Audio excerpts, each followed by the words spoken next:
Hi there, everybody. This is Zoe Routh, and this is the Leadership Lab. Whistleblowers, speak out or bow down.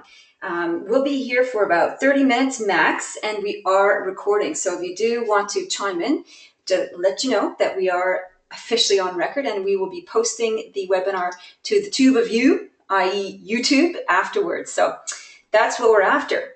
So I love this topic about whistleblowers. I think it's quite fascinating, and it's troubling also because it's not that easy to speak up. It's not that easy to stay silent either, or sometimes it is easy to stay silent. But the thing is, when there are injustices, what do we have within us to make it to speak up and put our hand out and to make comment on what's going on? So about the Leadership Lab series, this is where we are going to explore the edgy sides of leadership, what matters and what makes a difference. So we're kind of exploring around these nitty-gritty, gristly kind of topics. And we want to challenge our thinking around this and see if we can work with some of these difficult issues. If you've got any questions, pop them in the chat box and I'll keep an eye on that as we go along. All right, so I've been exploring this topic in my latest book, Choose, that I'm writing and wrestling with at the moment. That was a subtle plug for my next book, by the way. It won't be out till the end of this year. But in it, I'm looking at this, what does a whistleblower make? Are they a martyr? What's going on there? And what makes the difference between those who speak out against what they perceive as an injustice and those that don't? What does it take to be a whistleblower? What's at stake to be a whistleblower? And are all whistleblowers altruistic? And some of my research indicates no. Some of them are not altruistic at all.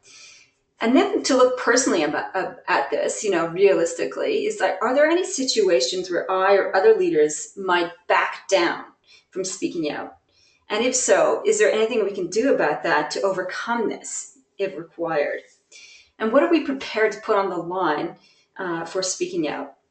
So I think when we look at this question, it's really about what's at stake, first of all. Let me just get I can't get hang on, I've got some problems with the webcast. Here we go. Let's see if we can get this happening. Here we go. So I've got the slides up now. Hopefully you can see them. So speak out or bow down. So when we speak out, the first thing that we're thinking about, ideally, is the public interest. Is it in the public interest to speak out? Or are we doing this for selfish reasons? As in, we want to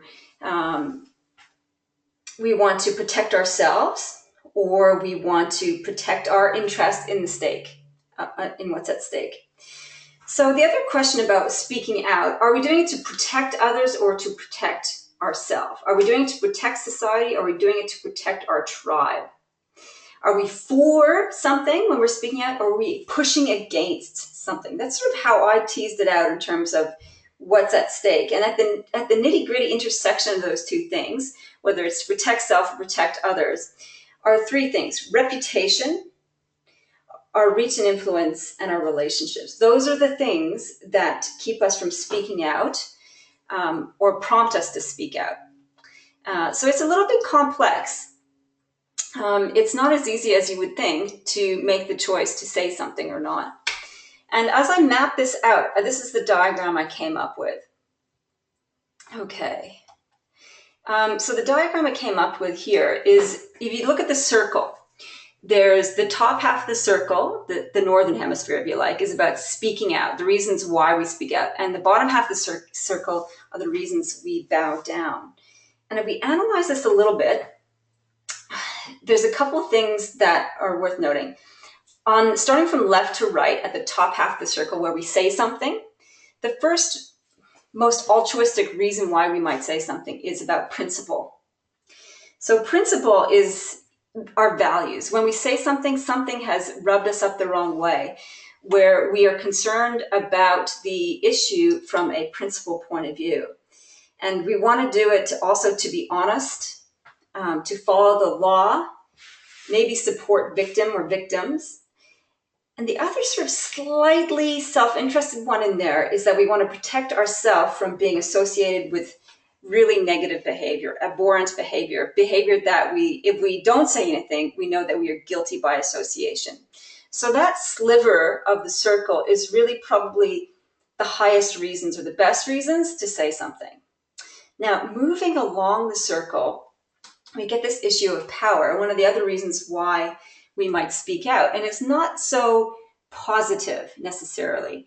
When we speak out based on power, we may be seeking approval of others. So sometimes when we speak out, we might do it to try and gain approval from others or support of others, or to be seen as, a good guy because we're dobbing somebody in. It's not always dobbing in, but that's one of the reasons that might be self-interest when we decide to speak out.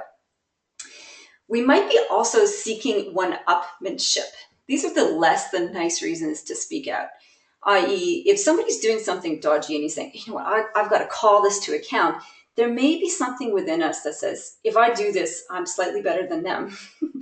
So this requires a little bit of self-awareness, and really assessing why it is we might be speaking out. Is it just because of principles, or is there something in it to our own advantage? Another reason, which is a positive one, why we might want to speak out is we want to right a wrong. Something's been done to us, a negative thing perhaps, and we want to speak out against it to try and get retribution, compensation, or even just to put forward the issue of fairness within it. So on the right-hand side of the top hemisphere of saying something, we have this motivator of pain.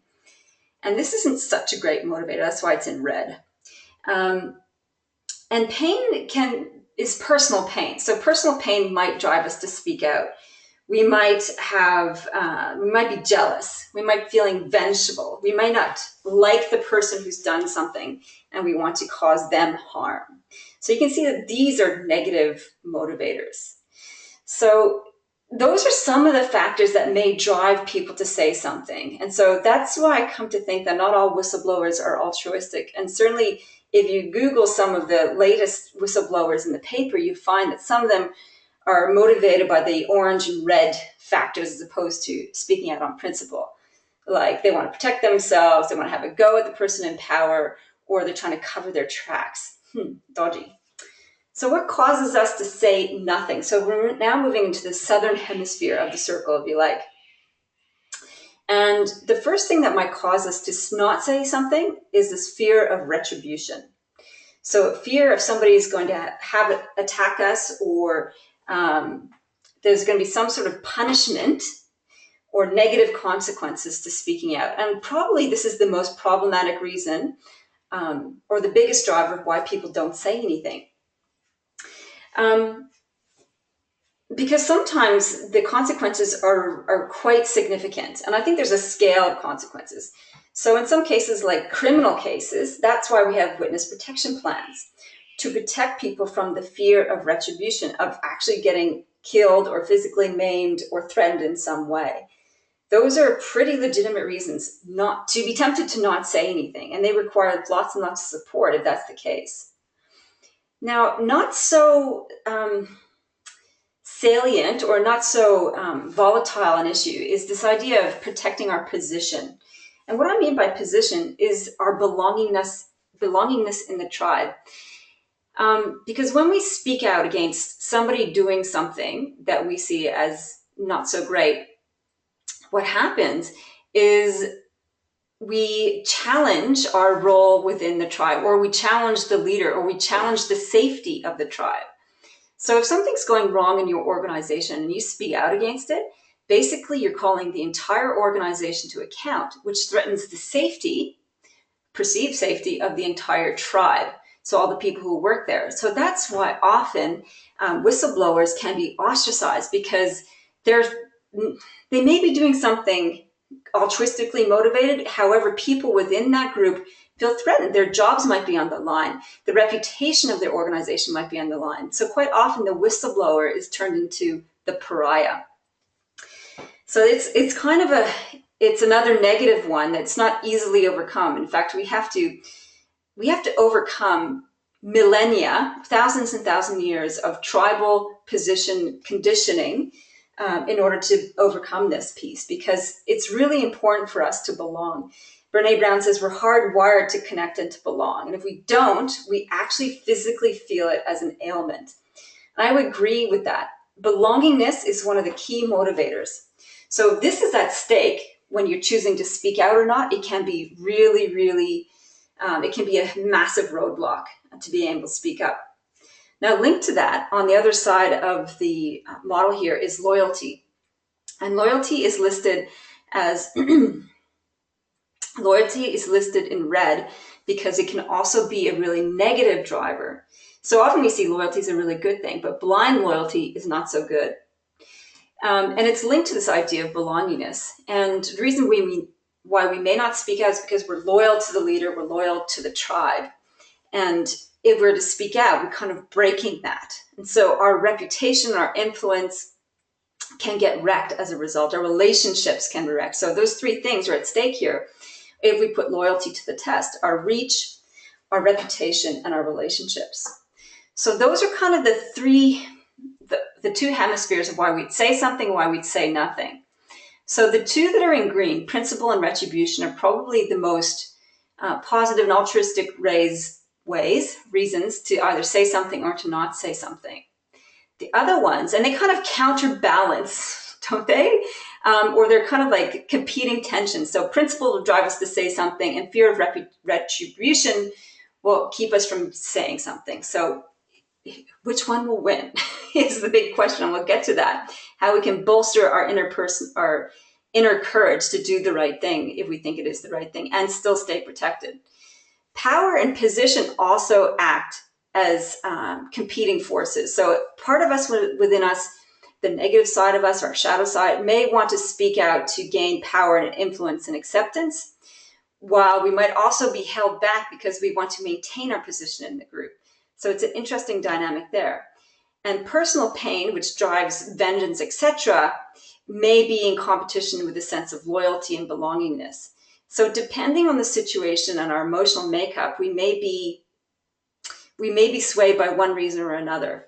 So this is just mapping out the kind of dynamics that are at play with us when we have this opportunity or this option to speak out on an issue or not. So let's have a look at a little case study and sort of see how this plays out. This is Jayant Patel. And you might recall this case from 2006, I guess it's 10 years ago now, but it's quite interesting from a whistleblower perspective.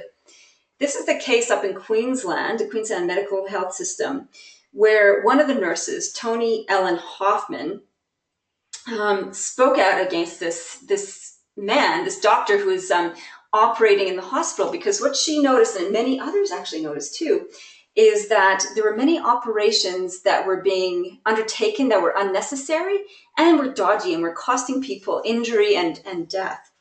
And so she reported it initially to the Bundaberg Base Hospital's supervisors. Her and others also did that. And you know what happened? Nothing. It got ignored. It didn't get progressed. And she got more and more concerned about this. So this was between 2003 and 2005. So some of the patients were not necessarily directly under Patel's care, were being treated and even operated on when no procedure was necessary. What does that mean? It means people were getting procedures that they didn't need. Why? Probably for performance reasons. They had some results and targets they needed to met. So they're being driven by this. So Toni took this up, and the failure of her concerns to be investigated prompted her to take even bigger action. So basically become a whistleblower, because the tribe was not speaking up against its own. So it's interesting because the inquiries later, there's the Morris inquiry, the Davies inquiry, found that the Queensland Health District Manager and the hospital's Director of Medical Service had mostly ignored more than 20 complaints regarding Patel. So you can see, back to the diagram of speaking out or bowing down, the people who didn't respond to those complaints were probably having some issues around protecting their position, loyalty, and fear of retribution and negative consequence. It's like, whoa, And probably they didn't want to dob in one of their own, as I'm suspecting. Now, it's hard to say exactly because we're not there on the ground. So it's interesting, though, when you look at this Patel case, because he was actually celebrated before the big investigations, etc., for working extremely long hours and performing a lot of procedures. And it was seen to be a good thing by hospital management. You know, he's an overachiever. He was actually awarded Employee of the Month at one point. So the nurse, Hoffman, often faced ridicule for suggesting that his presence was not beneficial. So as her last resort, she took it to the local MP, Rob Messenger, and it went to court. So in 2010, Patel was sentenced to 7 years jail after he was found guilty of 3 charges of manslaughter and 1 count of grievous bodily harm. Now, you can imagine Nurse Hoffman, the tenacity and trauma that would have required to continue to pursue this matter when her supervisors didn't back her. So she put her reputation, her relationships, and her influence on the line to pursue this. And it was completely, I would imagine, or mostly driven by this principle of protecting patients. So, you know what happened with her in terms of the rest of the staff? She was ridiculed. She was undermined and ridiculed, who resented her whistleblower actions because it threatened the tribe, it threatened the reputation of the hospital, it threatened their position likely. So they might have been seen as complicit in the issue. So eventually she took action against the Queensland Health for gross negligence in failing to actually care for her and support her, and particularly denying her specialized counseling. Whoa. This is a culture of bullying and alienation. This is what happens when we shrink our focus to the tribe and push against threats instead of reaching forward for principles. She was actually, in March 2012, she was awarded compensation and private settlement, but she felt, and was quoted saying, she was treated like a leper by the Queensland Health. So just last year, actually, on 15th of May 2015, when did she start to raise this? 2002, 2003, between 2003 and 2005, right? 10 years ago. 10 years later, Patel was finally barred from practicing medicine in Australia. And in that whole investigation, there were concerns about how whistleblowers are treated. No kidding. But you see, this is not an isolated experience. These type of things are happening around the world. And I think in other hospitals as well. I was reading recently one in Birmingham, I think it's Birmingham, where it was reported in the news that there was a culture of bullying in the hospital, and it was very difficult to raise issues. And they had an inordinate and unusual amount of deaths from surgeries there that are currently being investigated as well. So similarly, I think it's coincidental that it's the medical system. However, this belongingness and the protection of the tribe is one of the key drivers. So I think when we look at this, the problems that keep us from speaking out based on principles, pure principle of doing the right thing, the things that prevent us from doing that are fear of criticizing others and the shame and disappointment that we project. So if our mate is doing something wrong, we hold back from calling them to account because we project that it will bring shame and disappointment upon them, or we'll feel shame and disappointment. The other thing that keeps us from speaking out is fear of anger from others. And this is the retribution piece. That we're afraid that if we say something, people get angry and they'll cause a scene, and then all of a sudden we have conflict. And if we just put our head down, it might not happen. And I think the other reason why we don't say anything is that we fear being a tattletale, a dauber, and an informant. A dauber, I love that expression in Australia. However, and it's always a bad thing, right? So I remember growing up, don't be a tattletale. And what that means, I think if we go back to our little diagram here, is that don't be a tattle means don't speak out because you want to play a power game. You're seeking approval, or you're trying to you're trying to get vengeance, etc. So that's, I think, where the tattletale thing comes from. And the dauber issue, being labeled a dauber, is slightly different. That comes back to loyalty and position in the tribe. Don't be a dauber means don't betray your mate. And I think those two things are really powerful negative things that keep us often from doing the right thing and speaking out. And just on the culture of daubing, I read an article recently that says that we have developed a culture of daubing. And I love this article or this ad or this campaign from the New South Wales government, which is daub in a tosser. And I just love that Aussie expression too, tosser. It means daub in somebody who's tossing rubbish on the road. And this particular image is, you can get fined for $250 if you are caught throwing your cigarette butt out the window. And it encourages people to take photographs of people you see throwing butts or rubbish out the window of their car and daubing them in. And this has actually become pervasive in other sectors as well. So the idea is that we encourage people to do the right thing. And by doing the right thing, it means you get to daub people in. And you see that in the United States with if you see something, say something campaign. So that was meant to, daub in suspicious behavior around terrorism. Here in Australia, we have Crime Stoppers, very successful campaigns, and this is meant to minimize the fear of retribution, right? So you can call in anonymously and give tip-offs about what you've seen. So sounds good on the outset. Here's another example. Daub in a tax cheat was a campaign from the tax office. And they had 40,000 calls from people. It's amazing. And 23,000 of those, so just over half of those calls, were actually pursued. And they recovered $44 million in additional revenue for dab in a tax cheat. So it's interesting. Like, we want to do the right thing.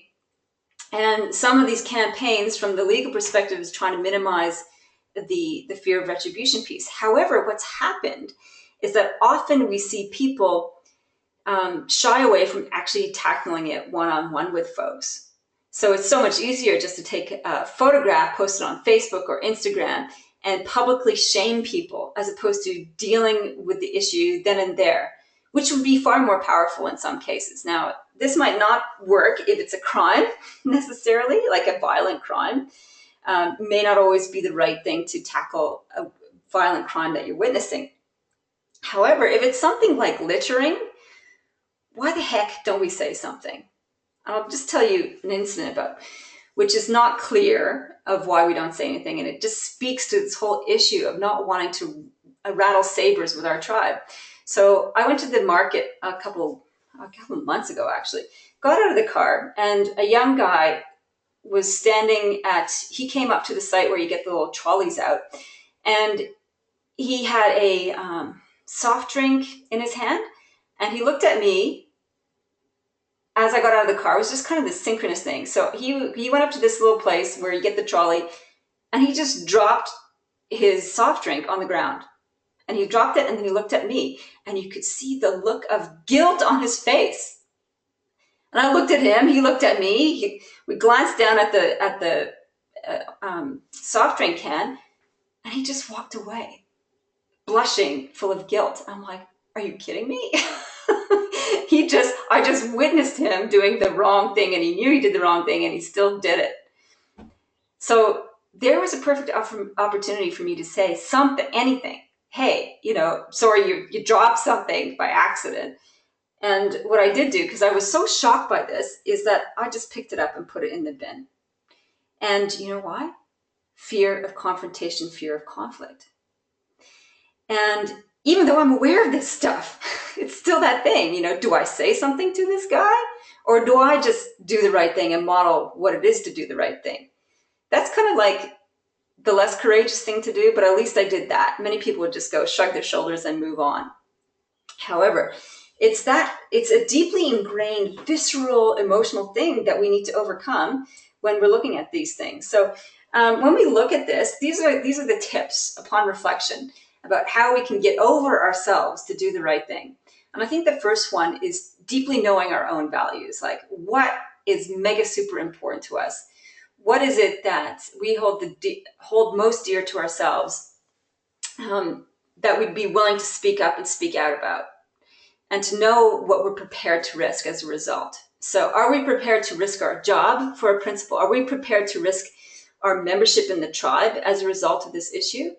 Are we prepared to put our lives on the line in some case if it's a witness to a crime in order to do the right thing? and there's no easy answers to this, but I think the starting point is really assessing for ourselves what matters most to us and what kind of leader we want to be and what kind of person we want to be.